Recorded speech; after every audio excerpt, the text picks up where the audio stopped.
السلام علیکم ورحمۃ اللہ وبرکاتہ۔ آج کے سیشن میں انشاءاللہ ہم 10ویں حق کے اوپر گفتگو کریں گے جو آپ صلی اللہ علیہ وسلم سے متعلق ہے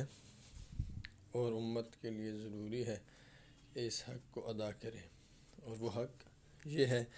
کہ آپ صلی اللہ علیہ وسلم کے جو اصحاب ہیں اور آپ کے جو اہل بیت ہے، یعنی کہ آپ کا جو گھرانہ ہے جس میں آپ کی ازواج بھی ہیں اور آپ کی اولاد بھی ہیں، ان کا ادب، ان سے محبت، ان کے مقام مرتبے کو بھی سمجھنا اور اپنے دل میں ان کی عظمت اور محبت کو پیدا کرنا، یہ بھی آپ صلی اللہ علیہ وسلم کا حق ہے۔ کیونکہ ان بزرگ ہستیوں کا تعلق بھی آپ صلی اللہ علیہ وسلم کی ذات مبارکہ کے ساتھ ہے، اور یہ ایمان کے ساتھ آپ صلی اللہ علیہ وسلم کے ساتھ منسلک ہوئے کہ اللہ تعالیٰ نے ان کو خاص کیا ہے، ان کو منتخب کیا ہے، ان کو چنا ہے اپنے محبوب نبی صلی اللہ علیہ وسلم کے لیے۔ تو جب ایک ایمان والے کو آپ صلی اللہ علیہ وسلم سے محبت ہوگی تو لازمی آپ صلی اللہ علیہ وسلم کے ساتھ منسوب ہر چیز سے محبت ہو جائے گی۔ جیسے کہ صحابی رسول کا واقعہ آتا ہے کہ بیٹھے ہوئے کھانا کھا رہے تھے، وہ آپ صلی اللہ علیہ وسلم کے ساتھ وہ موجود تھے ایک دعوت میں، اور کھانا کھاتے ہوئے انہوں نے دیکھا کہ آپ صلی اللہ علیہ وسلم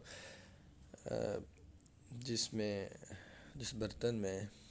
سالن ہے اس میں کدو کو ڈھونڈ رہے ہیں، شوربہ ہے اور اس میں کدو کو اپنی انگلی مبارک سے ڈھونڈ رہے شوربے میں۔ تو وہ صحابی فرماتے ہیں کہ آپ صلی اللہ علیہ وسلم کے اس عمل کو دیکھ کر مجھے کدو سے ہی محبت ہو گئی، کیونکہ آپ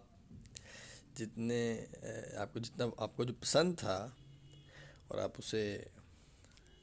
پسند آنے کی وجہ سے آپ اس کو ڈھونڈ رہے تھے کھانے کے لیے، کھانے کے برتن میں نوش فرمانے کے لیے۔ تو صحابہ کا لیول یہ تھا محبت کا آپ صلی اللہ علیہ وسلم کے ساتھ کہ جو چیز آپ صلی اللہ علیہ وسلم سے منسلک ہو جاتی تھی، متعلق ہو جاتی تھی، کنیکٹ ہو جاتی تھی، لنکڈ ہو جاتی تھی، صحابہ کو اس چیز سے بھی محبت ہو جاتی تھی۔ تو اب ایمان والے کے لیے ضروری ہے کہ صحابہ آپ صلی اللہ علیہ وسلم کے ساتھ کنیکٹ ہیں، آپ صلی اللہ علیہ وسلم کے ساتھ جڑے ہوئے ہیں۔ صحابہ اہل بیت کے ذریعے سے ہی پورا دین محفوظ ہوا اور آگے پہنچا۔ گھر کا دین ازواج کے ذریعے سے، گھر والوں کے ذریعے سے، اور باہر کا دین اصحاب کے ذریعے سے محفوظ ہوا اور آگے پہنچا۔ تو یہ کنیکٹ ہوئے آپ صلی اللہ علیہ وسلم کے ساتھ، اور ان کا اللہ نے انتخاب کیا دین کی حفاظت کے لیے، دین کو محفوظ کرنے کے لیے اور آگے پہنچانے کے لیے ان کا انتخاب ہوا۔ دنیا تک پہنچانے کے لیے امام الانبیاء کا انتخاب ہوا، اور پھر دنیا میں پہنچانے کے بعد اس کو دنیا میں محفوظ کرنے، اور اس کے بعد پریکٹیکلی اس کو امپلیمنٹ کرنے، اور اس کے بعد اس کو آگے پہنچانے تمام انسانیت اور تمام دنیا تک پہنچانے کے لیے اللہ تعالیٰ نے صحابہ کے گھر والوں کا انتخاب فرمایا۔ تو یہ بہت بڑا انتخاب ہے اللہ تعالیٰ کی طرف سے جو اللہ تعالیٰ نے فرمایا۔ تو جب اتنا بڑا انتخاب ہے، جن بزرگ ہستیوں کو اس بڑے مقصد کے لیے منتخب کیا گیا، تو ہم ایمان والوں کی یہ ذمہ داری ہے کہ ہم ان سے بھی محبت کریں، ان کا بھی ادب کریں، ان کی بھی رسپیکٹ کریں، ان کی بھی عظمت کو جانیں، ان کے بھی مقام کو سمجھیں۔ اسی بات کو اگر ہم احادیث میں دیکھیں تو بہت سی احادیث اس حوالے سے موجود ہیں۔ ایک حدیث مبارکہ آپ کے سامنے جس کا ترجمہ مفہوم حضرت عبداللہ ابن مسعود رضی اللہ عنہ سے روایت ہے کہ اللہ تعالیٰ نے لوگوں کے دلوں کی جانب دیکھا تو ان میں سب سے بہترین دل محمد صلی اللہ علیہ وسلم کا پایا۔ چنانچہ اللہ تعالیٰ نے انہیں اپنے لیے خاص کر لیا اور اپنا پیغمبر بنایا۔ پھر آپ صلی اللہ علیہ وسلم کے بعد تمام لوگوں کے دلوں کو ایک بار پھر دیکھا تو صحابہ کے قلوب کو، دلوں کو سب سے بہترین پایا اور انہیں آپ صلی اللہ علیہ وسلم کے وزراء بنایا جو دین اسلام کی خاطر قتال کرتے ہیں۔ یہاں پہ اب آپ دیکھ لیں کہ یہ روایت کتنی واضح ہے اس بات پہ کہ آپ صلی اللہ علیہ وسلم کا انتخاب ہوا اور اس کے بعد پھر اللہ تعالیٰ نے تمام انسانوں میں سے اللہ تعالیٰ نے اپنے محبوب کے لیے چند لوگ چنے جن کو صحابہ بنایا، جن کو صحابیت کا مقام اور صحابیت کا درجہ اور عہدہ عطا فرمایا۔ یہ کوئی چھوٹا مقام نہیں، اللہ تعالیٰ نے انتخاب کیا، اور انتخاب ان کی خوبصورتی کی وجہ سے نہیں تھا، ان کے دولت کی طاقت کی وجہ سے نہیں تھا، ان کے اعمال عبادات کی وجہ سے نہیں تھا، بلکہ ان کے قلوب، ان کے دلوں کی وجہ سے تھا کہ دل کے اندر ایمان ہوتا ہے اور دل کے اندر اخلاص ہوتا ہے اور دل کے اندر تقوی ہوتا ہے۔ تو دلوں کی وجہ سے، اور دل کے اندر عشق ہوتا ہے اور دل کے اندر محبت ہوتی ہے۔ عمل تو منافق بھی کرتے تھے اور کرتے ہیں، لیکن اصل چیز دل ہے۔ تو اللہ تعالیٰ نے جو انتخاب کیا وہ دل کو بیس اور بنیاد بنا کے انتخاب کیا صحابہ کا، اور اسی کے اوپر صحابہ کا انتخاب اور صحابہ کا پھر عمل کا اگر موازنہ امت کے عمل سے کیا جائے تو اس کا کمپیریزن بیان کیا گیا ہے اس حدیث مبارکہ میں۔ حضرت ابو ہریرہ رضی اللہ عنہ سے روایت ہے کہ رسول اللہ صلی اللہ علیہ وسلم نے فرمایا، میرے صحابہ کو برا نہ کہو، میرے صحابہ کو برا نہ کہو، اور قسم ہے اس ذات کی جس کے قبضہ و قدرت میں میری جان ہے، اگر تم میں سے کوئی آدمی احد پہاڑ کے برابر سونا خیرات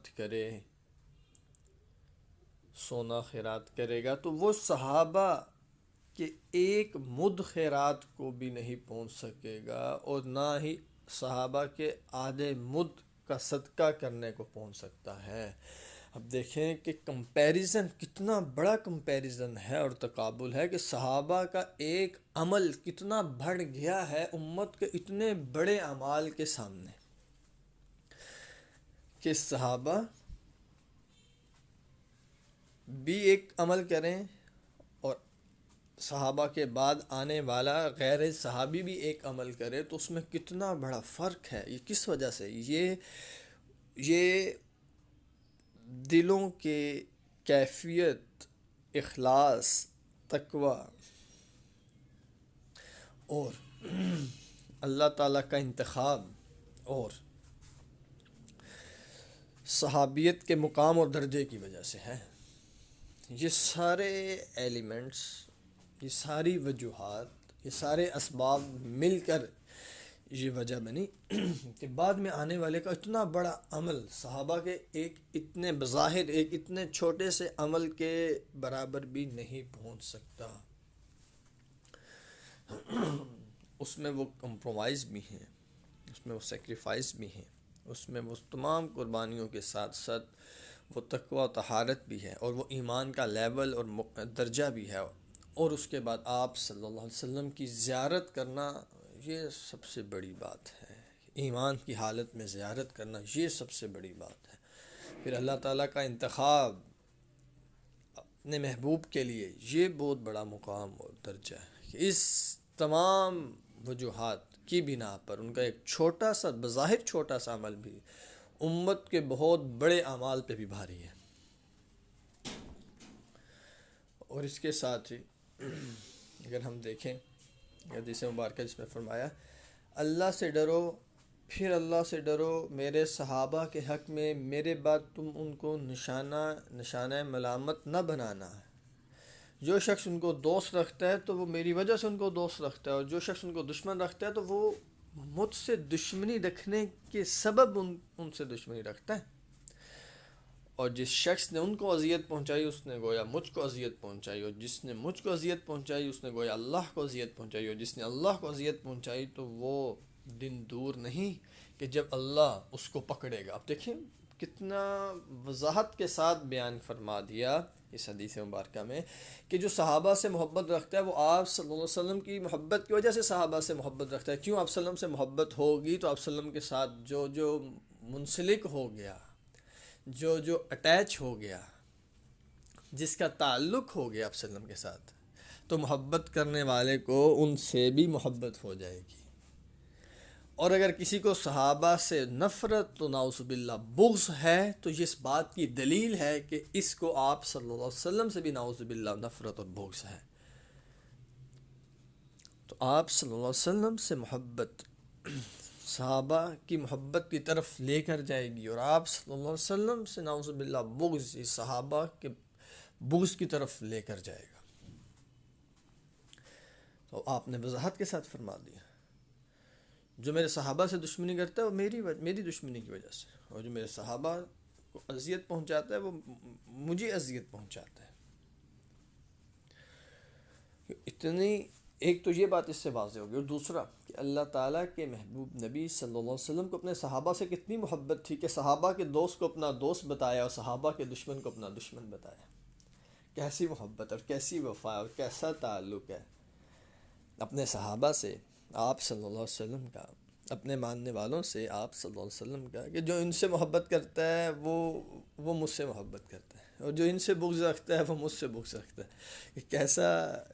کیسا خوبصورت انداز ہے وفا کا۔ ایسے ہی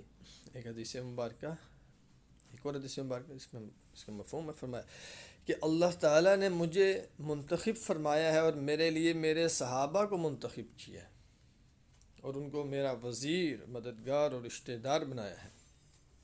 کچھ وزیر ہیں اور کچھ مددگار، نصرت کرنے والے ہیں، اور کچھ رشتہ دار بھی ہیں۔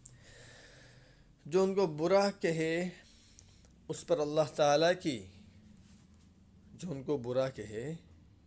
ان کے کسی عمل کو برا کہے، ان پہ تنقید کرے، ان میں نقص نکالے، اس پر اللہ تعالیٰ کی، فرشتوں کی اور تمام لوگوں کی لعنت ہو،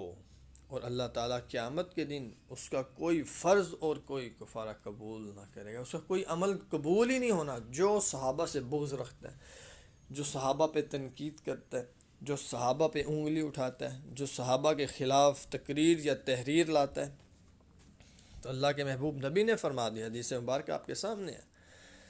اس کا مفہوم کہ اس کا کوئی عمل قبول نہیں ہوگا، نہ کوئی فرض قبول ہوگا، نہ فرض کے علاوہ کوئی نفل، کوئی عمل قبول نہیں ہے۔ اور یہاں پہ دیکھیں انتخاب فرمایا اللہ تعالیٰ کے محبوب نبی، یہاں پہ بھی وضاحت کے ساتھ فرما رہے ہیں کہ اللہ تعالیٰ نے صحابہ کا انتخاب فرمایا میرے لیے۔ کچھ وزیر بن گئے، اس میں حضرت ابوبکر صدیق ہیں، حضرت عمر فاروق ہیں، حضرت عثمان غنی ہیں، حضرت علی رضی اللہ تعالیٰ عنہ ہیں۔ ایسے ہی کچھ صحابہ وہ ہیں، زیادہ تعداد میں صحابہ وہ جو مددگار ہیں، دین کی مدد کرنے والے، نصرت کرنے والے، ذات نبوت کی مدد کرنے والے، مقام نبوت کی مدد کرنے والے اور نصرت کرنے والے اور تائید کرنے والے اور ایمان لانے والے اور اس کے لیے جان دینے والے۔ اور کچھ ہیں جو رشتہ دار بن گئے، جیسے حضرت ابوبکر صدیق رضی اللہ تعالیٰ عنہ، جیسے عثمان غنی، حضرت عمر فاروق رضی اللہ تعالیٰ عنہ، جیسے عثمان غنی رضی اللہ تعالیٰ عنہ، اور بہت سے صحابہ، حضرت امیر معاویہ رضی اللہ تعالیٰ عنہ، حضرت ابو سفیان رضی اللہ تعالیٰ عنہ۔ تو یہ وہ ہیں جو رشتہ دار بھی ہیں، صحابہ بھی ہیں، تو ان کا مقام تو اور بلند ہو گیا۔ تو اس لیے تمام صحابہ کا ادب کرنا، محبت کرنا، مقام و مرتبے کو دل کے اندر پیدا کرنا، یہ ایمان والوں کے لیے ضروری ہے، اور یہ آپ صلی اللہ علیہ وسلم کا حق ہے۔ آپ صلی اللہ علیہ وسلم کا حق ہے ایمان والوں پر کہ وہ ایسا کریں۔ اور جو تنقید کرے گا تو پھر وضاحت کے ساتھ فرما دیا، پھر اس پہ اللہ کی بھی لعنت ہوگی اور اللہ کے فرشتوں کی بھی لعنت ہوگی اور تمام لوگوں کی بھی لعنت ہوگی، اور اللہ تعالیٰ قیامت کے دن اس کا کوئی عمل قبول ہی نہیں کریں گے، کوئی عمل قبول ہی نہیں کریں گے۔ کتنی سخت وعید ہے اس شخص پہ جو صحابہ کے خلاف غلط بات کرے یا غلط سوچ رکھے یا غلط عقیدہ رکھے یا غلط نظریہ رکھے، کسی بھی ایک صحابی کے متعلق کوئی گنجائش نہیں ہے۔ ایسی جامع ترمذی میں وضاحت کے ساتھ فرما دیا، آپ صلی اللہ علیہ وسلم نے ارشاد فرمایا کہ اللہ سے محبت کرو اس لیے کہ وہ تمہیں اپنی نعمتوں سے کھلاتا ہے۔ اللہ سے اس وجہ سے محبت کرو کہ اس نے تمہیں کتنا دیا ہے۔ تم اپنے باپ سے محبت کرتے ہو، اپنی ماں سے محبت کرتے ہو، اپنے بھائی سے محبت کرتے ہو، جو تمہیں تمہاری خواہشات کو پورا کرتے ہیں، تمہاری ضروریات کو بظاہر پورا کرتے ہیں، ذریعہ بنتے ہیں پورا کرنے کا، تو ان سے تو تمہیں محبت ہے۔ اور جو حقیقی نعمتیں دینے والا ہے، جو تمہاری ایک ایک سانس کا مالک ہے، ایک ایک لمحے کا مالک ہے، ایک ایک گھڑی کا مالک ہے، تو اس سے تو تمہاری محبت بے انتہا ہونی چاہیے۔ تو اللہ سے محبت کرو کہ وہ تمہیں اپنی نعمتوں سے کھلاتا ہے، نعمتوں میں سے کھلاتا ہے، اور تمہارے لیے بہترین قسم کے دسترخوان اللہ تعالیٰ نے بچھا رکھے زمین۔ تو اس وجہ سے اس سے محبت کرو۔ وجہ موجود ہے کہ اس نے تمہیں بے شمار نعمتیں عطا کی ہیں، تمہارا پورا جسم ہی اللہ کی نعمت ہے، تمہارا بولنا، دیکھنا، سانس لینا، سننا، ہر چیز ہی اللہ کی نعمت ہے۔ تو اللہ سے محبت کرو کہ اس نے تمہیں اپنی نعمتوں سے کھلایا ہے، پلایا ہے، پالا ہے، پوسا ہے، بڑا کیا ہے، اور فرمایا کہ مجھ سے اللہ کی محبت کی وجہ سے محبت کرو، کہ جب اللہ سے محبت ہوگی تو میں اللہ کا رسول ہوں، تو تمہاری محبت میری طرف بھی متوجہ ہو جائے گی، مجھ سے بھی محبت ہو جائے گی، کیوں میں اللہ کا بھیجا گیا ہوں، اللہ کی طرف سے بھیجا گیا ہوں۔ اور جب تمہیں مجھ سے محبت ہو جائے گی تو فرمایا اسی طرح پھر میرے اہل بیت سے بھی میری وجہ سے محبت کرو۔ جب مجھ سے محبت ہو جائے گی تو پھر میرے ساتھ جو لنکڈ ہیں، میرا جو خاندان ہے، میرا جو گھرانہ ہے، میرے ساتھ جو منسلک لوگ ہیں، پھر تمہاری محبت ان کی طرف بھی متوجہ ہوگی، اور تمہیں پھر ان سے بھی محبت ہو جائے گی، بشرطیہ کہ تمہیں مجھ سے محبت ہو تو میرے اہل بیت و اصحاب سے محبت ہوگی، اور مجھ سے محبت تمہیں تب ہوگی جب تمہیں اللہ سے محبت ہوگی، اور اللہ سے محبت تب ہوگی جب تم اللہ کی عطا کردہ نعمتوں اور احسانات کو سمجھو گے، سوچو گے، گنو گے، گن تو سکتے نہیں ہو لیکن سوچو گے، سمجھو گے، تو پھر تمہیں اللہ سے محبت ہو جائے گی۔ ایسی فرمایا حضرت ابو ہریرہ رضی اللہ عنہ سے روایت ہے کہ نبی کریم صلی اللہ علیہ وسلم نے ارشاد فرمایا، جو حسن و حسین رضی اللہ عنہ سے محبت رکھے اس نے مجھ سے محبت رکھی، اور جو ان سے بغض رکھے اس نے مجھ سے بغض رکھا۔ یہاں پہ بھی وضاحت کے ساتھ فرما دیا، حضرت حسن اور حضرت حسین رضی اللہ عنہما سے محبت، اس کا مطلب ہے اس شخص کو آپ صلی اللہ علیہ وسلم سے محبت ہے، اور جو ان سے بغض رکھتا ہے اس کا مطلب ہے کہ اس کو آپ صلی اللہ علیہ وسلم سے بغض ہے، نعوذ باللہ۔ انشاءاللہ ہم 11واں حق اگلے اپنے سیشن میں دیکھیں گے۔